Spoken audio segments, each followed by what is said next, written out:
Hello student, how are you everyone? Fine. Now student, last session में हमने हमारा Disneyland lesson था वो हाफ किया था, राइट?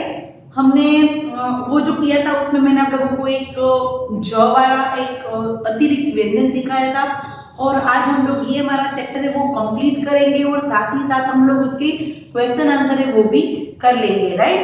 तो स्टूडेंट सबसे पहले हम थोड़ा सा एक रिवीजन इसका कर लेते हैं कि ये जो डिज्नीलैंड है उसके बारे में हमने क्या क्या देखा है, राइट? और फिर हम लोग ये चैप्टर कंप्लीट करेंगे। तो सबसे पहले तो हमने देखा था कि ये जो एक लेसन है वो क्या है, ये एक पत्र है, राइट? हमारा सेशन 2 है स्टार्ट। तो पत्र है और पत्र में क्या है कि जो आकाश है उसके चाचा है वो कहाँ पर रहते हैं, अमेरिका में, और वो अमेरिका से पत्र लिखते हैं आकाश को। और फिर वो जब भारत आए थे तब वो एकदम खुश थे और फिर जब वो अमेरिका वापस लौटते हैं पर तो वो थोड़े थोड़े उदास रहते हैं। फिर उनके चाचा है, उनके मित्र है, सारे फ्रेंड्स है, वो डिज्नीलैंड जाने का प्रोग्राम करते हैं। और फिर डिज्नीलैंड कहाँ पर है, जहाँ पर वो वॉशिंगटन स्टेट में रहते हैं, वहां से 3 घंटे का सफर था हवाई जहाज में। और फिर वो लोग कैलिफोर्निया में पहुंचते हैं, राइट? और कैलिफोर्निया में वो लोग कहाँ पर पढ़ते हैं, लॉस एंजलिस, जहाँ पर डिज्नीलैंड स्थापित है, राइट? डिज्नीलैंड पार्क है, राइट? फिर ये एक अद्भुत दुनिया है, ऐसी बात हुई थी। फिर ये किसने ये सब कुछ बनाया, सब कुछ किसने किया, तो वो हमने देखा था कि वाल्ट डिज्नी नाम की जो व्यक्ति है उन्होंने क्या किया था कि उन्होंने एक गार्डन में गए थे उनकी दोनों बेटियों को लेके।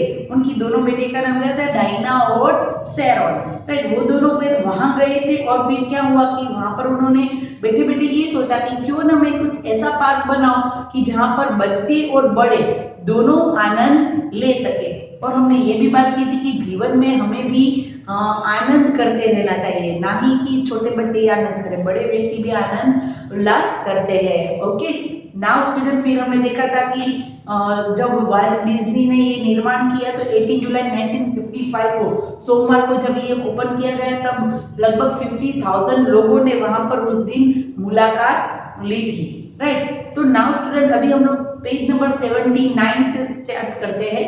पेज नंबर 79 ऑलरेडी हमने शब्दार्थ सारे के सारे फर्स्ट सेशन में देख लिए हैं। पेज नंबर 79 जहां से हमने 2 लाइन से खत्म किया था वही 2 लाइन से हम लोग स्टार्ट करते हैं। आप लोगों को मेरे साथ साथ देखते जाना है।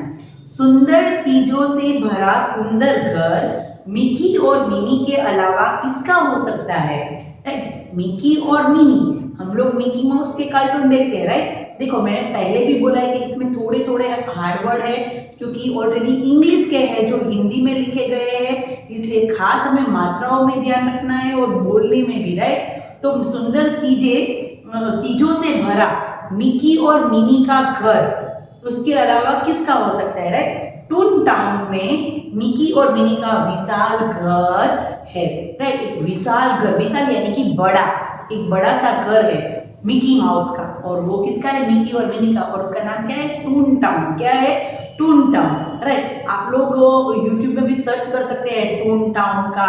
इसमें जो जो भी हम लोगों को जो भी प्लेस दिए हैं उसके बराबर में, उसके बारे में प्रॉपर माहिती भी आप लोगों को मिल सकती है। ये जो टून टाउन है उसमें मिकी और मिनी का एक बड़ा सा विशाल घर है।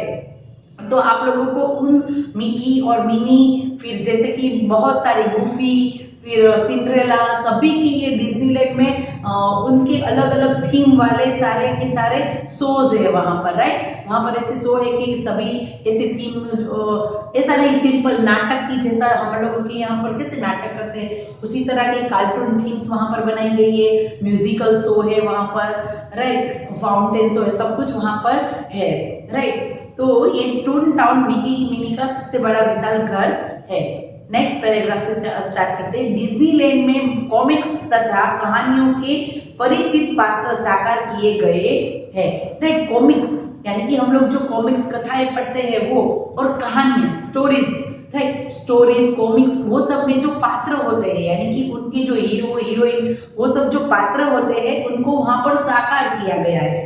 दैट मीन्स कि हम लोग देखते होंगे कि हम लोग जब यहाँ पर सिर्फ राजकोट की ही बात करें तो हम लोग यहाँ पर क्या करते हैं कि हम लोग 31 दिसंबर होती है या तो फिर क्रिसमस का डे होता है, तो हर एक कई कई बेकरी शॉपों में क्या क्या होता है, सांता क्लॉज बने होते हैं, कार्टून पिक्चर्स बने हुए होते हैं, राइट, और फिर हम उसके साथ डांस करते हैं, ऐसा सब कुछ।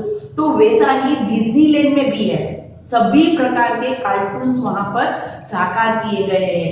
ऐसे ही कॉमिक्स और कहानियां, स्टोरी है, कोई भी ऐसे सभी पात्रों को वहां पर बने हुए हैं और इसके साथ सभी फोटो खिंचवाते हैं, डांस करते हैं, राइट। तो डिज्नीलैंड में कॉमिक्स तथा कहानियों के परिचित पात्र साकार किए गए हैं। सिंड्रेला से ऑटोग्राफ लेने और साथ में फोटो खिंचवाने के लिए बच्चों का उत्साह देखते ही बनता है। जैसे कि मैंने कहा कि सिंड्रेला है, राइट, तो ऐसी अच्छी अच्छी जो राजकुमारियों वाली स्टोरियां हैं, उन सबके वहां पर पात्र बने हुए होते हैं और सभी उनके साथ फोटोग्राफ उनका और उनके साथ फोटो खिंचवाने के लिए सभी उत्साह में होते हैं, राइट। कहीं बेला, स्नो वाइट, एरियल के रूप में सज्जित राजकुमारियों को देखकर बच्चे तालियां बजा रहे थे। ये सारी राजकुमारियां थी, राइट, और राजकुमारियों और राजकुमारियां है। फिर मैंने देखा जैसे आप आगे कहा कि कार्टून्स, राइट, उन सबके वहां पर पात्र साकार किए गए हैं, जिसको देख के सभी बच्चे तालियां बजाते हैं, राइट। वो इतने सुंदर प्रिपेयर हुए होते हैं कि हम भी बड़े हैं तो भी हम लोग भी एक बार उनको देख के आश्चर्यचकित हो जाएंगे, राइट। तो कहीं टिगर की हंसाने वाली उछल कूद देखकर विनी द पू की मनमोहक अदाएं सभी के आकर्षण का केंद्र बनी हुई थी। विनी द पू, पूह नाम का कार्टून आता है, राइट, तो उनका भी एक शो वहां पर विनी द पू के अंदर बना हुआ है और वो तो एक बहुत इतना सुंदर शो है कि सभी के लिए वो आकर्षण का केंद्र बना हुआ है। आप चाहे तो YouTube में ये डिज्नीलैंड सर्च करके देख भी सकते हैं और नो डाउट आप लोग तो अभी छोटे हैं, बड़े होंगे तो आप लोग वहां पर जाएंगे भी, राइट। यस, नाउ नेक्स्ट है, इस मायावी नगरी की अद्भुत राइड्स का आनंद सभी ले सकते हैं। रोलर कोस्टर की डरावनी यात्रा में चीखें सुनाई देना सामान्य बात है। वहां पर एक ऐसी राइड्स है कि उस राइड्स में बैठ के हम लोग, एक गुफा जैसा होता है, फिर वहां पर डरावनी चीजें होती है और फिर हमें उसमें राइड करनी होती है, राइट। तो उसमें सभी की चीखे और आवाजें सुनाई देती है, राइट। ऐसी वहां पर राइड है कि उसके अंदर जो हम राइड्स में बैठ जाएंगे तो फिर वो राइड्स है वो अंधेरे में जाएगी, गुफाओं में जाएगी और वहां पर सारे कार्टून्स की जो ये डरावने सीन होते हैं वो सब कुछ वहां पर प्ले किया जाता है, राइट। तो वहां पर सभी क्या करते हैं, सीखने लगते हैं। ओके, नाउ पेज नंबर 80 उस पर देखते हैं। इट्स अ स्मॉल वर्ल्ड की आनंददायक यात्रा ने तो जैसे पूरे विश्व के दर्शन करा दिए। इट्स अ स्मॉल वर्ल्ड, ये एक स्मॉल वर्ल्ड है, ये पूरी धरती है वो पूरी स्मॉल है, दैट मीन्स की धरती की वर्ल्ड की सारी बातें उसमें उस शो के अंदर दिखाई देती है हमें, राइट, और पूरे विश्व का दर्शन कराती है। कहीं वैज्ञानिक चमत्कार तो कहीं लुभावने दृश्य और कहीं आकाश छूते रॉकेट की सवारी या एलिस इन वंडरलैंड के कप में चक्कर खाना, सभी कुछ अनूठा था।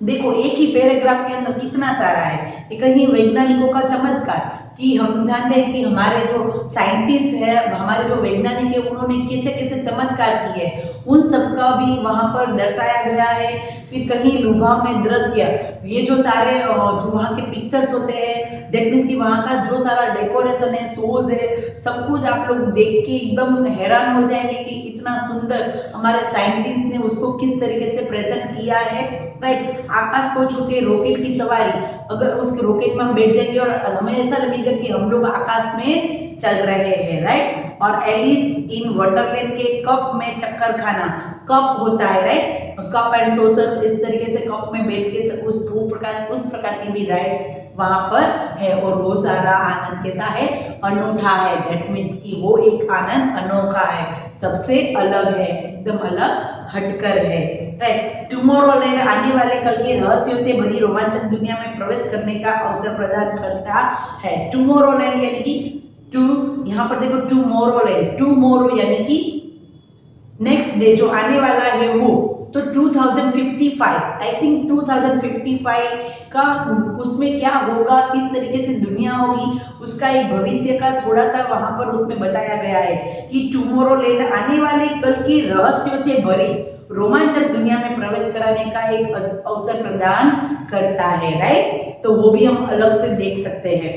नाउ उसके बाद है सच में डिज्नीलैंड की अद्भुत जादुई दुनिया छोड़कर आने का मन ही नहीं कर रहा था, राइट। सच में डिज्नीलैंड सिर्फ हम लोग यहाँ पर बातें ही कर रहे हैं, एक बार सिर्फ हम लोग इसको देखेंगे प्रॉपर तो आपको भी लगेगा कि नहीं बहुत ही सुंदर और सुंदर, एकदम हम लोगों को भी ऐसा लगे कि यहाँ से हमें जाना ही नहीं है, इतना सुंदर वहां का सब कुछ है, राइट। सच में डिज्नीलैंड की अद्भुत जादुई दुनिया छोड़कर आने का मन ही नहीं कर रहा था। मैं डिज्नीलैंड की कुछ फोटो भी भेज रहा हूँ, उनके जो चाचा है वो उनको कह रहे हैं आकाश को कि मैं तुम्हें डिज्नीलैंड की कुछ फोटो भी भेज रहा हूँ। अगले वर्ष तुम सभी को मैं डिज्नीलैंड की मनमोहक यात्रा अवश्य कराऊंगा, यानी कि जब वो लोग भारत से अमेरिका आएंगे आकाश लोग वो सब कुछ, तो वो सबको भी इनके चाचा है वो डिज्नीलैंड घुमाने ले जाएंगे और उनकी यात्रा करवाएंगे। तुम सभी इस आनंददायक यात्रा के लिए तैयार रहना, राइट। ये जो यात्रा है वो एकदम आनंददायक है, तो तुम सब भी उसी यात्रा को एकदम आनंददायक के लिए तैयार रहना।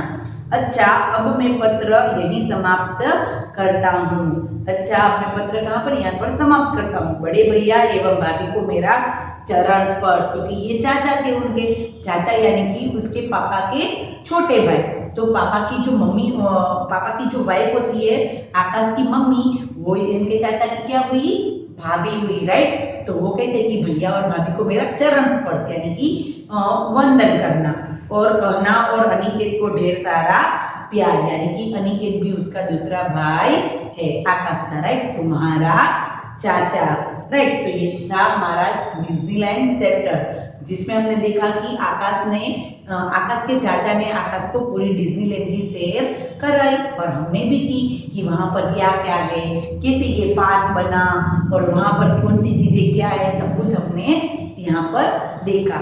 ओके, राइट नाउ अभी हम लोग इसके क्वेश्चन आंसर करते हैं। क्या करते हैं, क्वेश्चन आंसर।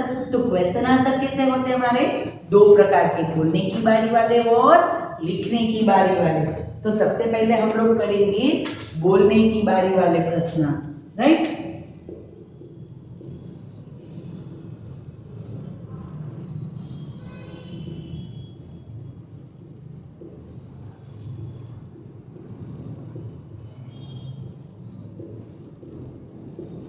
बोलने की बारी वाले क्वेश्चन देखते हैं। देखो उसमें सबसे पहले है फर्स्ट, डिज्नीलैंड कहाँ स्थित है, स्थित यानी कि कहाँ पर है।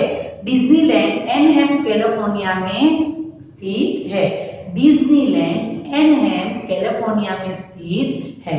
डिज्नीलैंड एनहेम कैलिफोर्निया में स्थित है। क्वेश्चन नंबर 2, वॉल्ट डिज्नी को यह पार्क बनाने का विचार कब आया। वॉल्ट डिज्नी को यह पार्क बनाने का विचार कब आया। तो वॉल्ट डिज्नी जब अपनी बेटियों डायना तथा शेरोन के साथ ग्रिफिथ पार्क घूमने गए तो उन्हें इस जादुई नगरी को बनाने का विचार आया।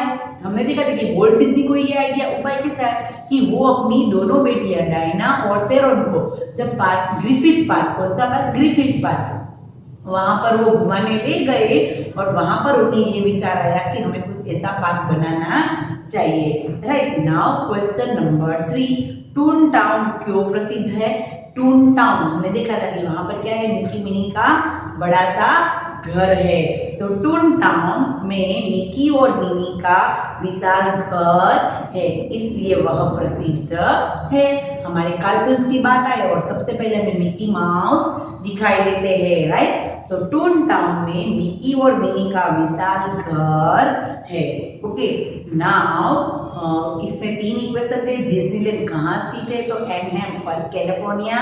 सेकंड क्वेश्चन है वॉल्ट डिज्नी को यह पार्क बनाने का विचार कब आया, तो जब वो अपनी बेटियों को डायना तथा शेरोन के साथ ग्रिफिथ पार्क घूमने गए तो उन्हें उस जादुई नगरी को बनाने का विचार आया। थर्ड है टून टाउन क्यों प्रसिद्ध है, तो टून टाउन में मिकी और मिनी का विशाल घर है, इसलिए वह प्रसिद्ध है। कि नाउ लिखने की बारी वाले क्वेश्चन।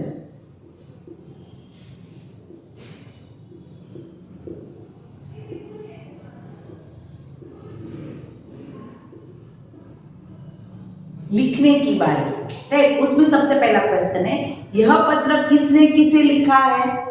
अभी हमने स्टार्ट ही वहां से किया था कि यह पत्र किसने लिखा है और किसे।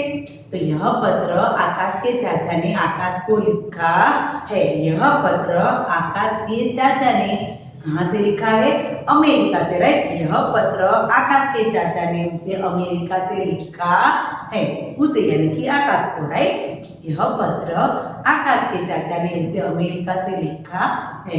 नाउ क्वेश्चन नंबर 2, डिज्नीलैंड की सैर का कार्यक्रम कैसे और क्यों बना। तो डिज्नीलैंड की जो कार्यक्रम था वो कैसे बना था, क्यों, ऐसा क्यों डिसाइड किया कि डिज्नीलैंड घूमने जाए। तो भारत से लौटने के बाद आकाश के चाचा बहुत उदास हो गए थे। उनके मित्रों ने डिज्नीलैंड जाने का कार्यक्रम बनाया था। उनके मित्रों ने डिज्नीलैंड जाने का कार्यक्रम बनाया था, तो वह भी उनके साथ चले गए, राइट। तो वह भी उनके साथ चले गए क्योंकि वो भारत से आए थे और वो कैसे थे, उदास थे, और इसीलिए वो अपने मित्रों के साथ डिज्नीलैंड चले गए। क्वेश्चन नंबर 3, डिज्नीलैंड में आप क्या क्या देखना चाहेंगे। डिज्नीलैंड में आप क्या क्या देखना चाहेंगे, पाठ पढ़कर लिखिए। तो हमने इस पाठ में ही देखा है कि बहुत सारी चीजें हैं देखने के लिए, राइट। तो डिज्नीलैंड में कॉमिक्स तथा अन्य कहानियों के पात्रों से मिलकर हम प्रसन्न हो जाते हैं। जैसे कि हमने कहा कि उन सारे पात्रों को वहां पर साकार किया गया है, उनके ऑटोग्राफ फोटो उनके साथ लेना, वो सब कुछ एकदम अद्भुत अनुभव है। तो डिज्नीलैंड में कॉमिक्स तथा अन्य कहानियों के पात्रों से मिलकर हम प्रसन्न हो जाते हैं। यहाँ अद्भुत राइड्स का आनंद ले सकते हैं, वहां पर अद्भुत राइड्स है जिसका भी आनंद ले सकते हैं। इट्स स्मॉल वर्ल्ड की यात्रा तो पूरे विश्व के दर्शन करा देती है, राइट। इट्स स्मॉल वर्ल्ड यानी कि स्मॉल वर्ल्ड, पूरे विश्व की यात्रा वो हमें कराते हैं, उसका दर्शन तो एकदम सुंदर है। टुमारोलैंड कल के रहस्यों से भरी रोमांचक दुनिया में प्रवेश कराने का अवसर प्रदान करता है। देखो, स्मॉल वर्ल्ड है वो तो हमारे पूरे वर्ल्ड के बारे में बताता है, और ये जो टुमारोलैंड है वो कल के रहस्यों की बातें उसमें है, राइट। इसलिए डिज्नीलैंड में हम यह सब देखना चाहेंगे, वो सब कुछ हम लोग वहां पर देखना चाहेंगे। सारे कार्टून्स होते हैं, कार्टून थीम होती है वहां पर, शोज होते हैं, म्यूजिकल शोज होते हैं, राइट। तो वो सब कुछ हम लोग यहाँ पर देखना चाहेंगे, राइट। तो यहाँ पर थे लिखने की बारी वाले क्वेश्चन 3 थे। देखो यहाँ पर एक क्वेश्चन आंसर है वो कंप्लीट हो रहे हैं, राइट, कि हमारी बोलने की बारी वाले और लिखने की बारी वाले, तो वो हमें CW में तो लिखने ही है। खासकर हमें खास याद क्या रखना है कि हमें ये जो हम इसके अंदर जो शब्द है उसकी मात्रा है हमें खास याद रखनी है, क्योंकि मैंने अभी बोला कि वो इंग्लिश वर्ड है तो उसकी मात्रा थोड़ी थोड़ी अलग होती है। और हमने एक बात ग्रामर का एक पॉइंट सीखा था, अतिरिक्त व्यंजन। क्या सीखा था हमने, अतिरिक्त व्यंजन। तो वो कौन सा था, वो था, देखो 4 है अतिरिक्त व्यंजन, ड अड़ अड़, और फिर है ढ अढ़, और फिर है ज और ज, इसको क्या बोलते हैं, ज, जेड, ये जे ए, राइट। यहाँ पर लिखते हैं हम लोग जे ए और ये है जेड, और वैसे ही है फ और फ, राइट, अड़ अढ़ ज फ, राइट। तो ये हमारे अतिरिक्त व्यंजन है, राइट। तो इसके बारे में हमने देखा था कि जहां पर ऐसा हो, ये जो बिंदु कहते हैं, इसको क्या कहते हैं, बिंदु। तो इस बिंदु वाले वर्ड को क्या कहते हैं कि उस पर थोड़ा सा वजन दिया जाता है, राइट। क्या दिया जाता है, वजन उस शब्द पर। जैसे कि हम लोग लिखेंगे कि डर, क्या लिखेंगे, डर, तो वो सिंपल वर्ड है। बट मैं लिखूंगी पेड़, पेड़, तो मैंने देखो अ का उच्चारण नहीं किया और ड पे थोड़ा जोर भी लगाया, वजन में, पेड़। फिर हम कहेंगे कि झड़, झड़, झड़। और एक बात ये है समझने की कि ये जो अतिरिक्त व्यंजन होते हैं ना, ये चारों के चारों ये व्यंजन है ना, वो सिर्फ बीच में और लास्ट में ही आते हैं, राइट? वो कभी फर्स्ट नहीं आते। Okay done. जैसे कि मैं ऐसा करूंगी कि झ हा ज, तो यहाँ पर आएगा जहाज, पर यहाँ आएगा नहीं, यहाँ पर अतिरिक्त व्यंजन आएगा नहीं, यहाँ पर आएगा जहाज। ओके, तो ये इसमें एक बात सीखनी थी जो मुझे आप लोगों को सिखानी थी कि ये भी एक व्यंजन का ही पार्ट है। हमारे स्वर 11 है और हमारे व्यंजन है वो 33 है, राइट? ये तो हमारे लिए कॉमन बात है, स्वर 11 और व्यंजन हिंदी में कितने हैं? 33। बट ये अतिरिक्त व्यंजन है, वो भी इसके अंदर नहीं आते, राइट? वो इसके अंदर नहीं आते, वो अलग से है, राइट? उसके अंदर ऑलरेडी ट, ठ, ड, ढ और ज और फ ऑलरेडी है ही, बट ये अतिरिक्त व्यंजन है वो अलग से है। ओके ना, ये बात ही सिर्फ आप लोगों के साथ शेयर करनी थी। नेक्स्ट सेशन में हम लोग ग्रामर का टॉपिक जो हमारी बुक में है वो करेंगे और ये दोनों क्वेश्चन आंसर आप लोगों को लिखने हैं। ओके, नाउ हम नेक्स्ट सेशन में मिलेंगे, तो तब तक के लिए बाय बाय।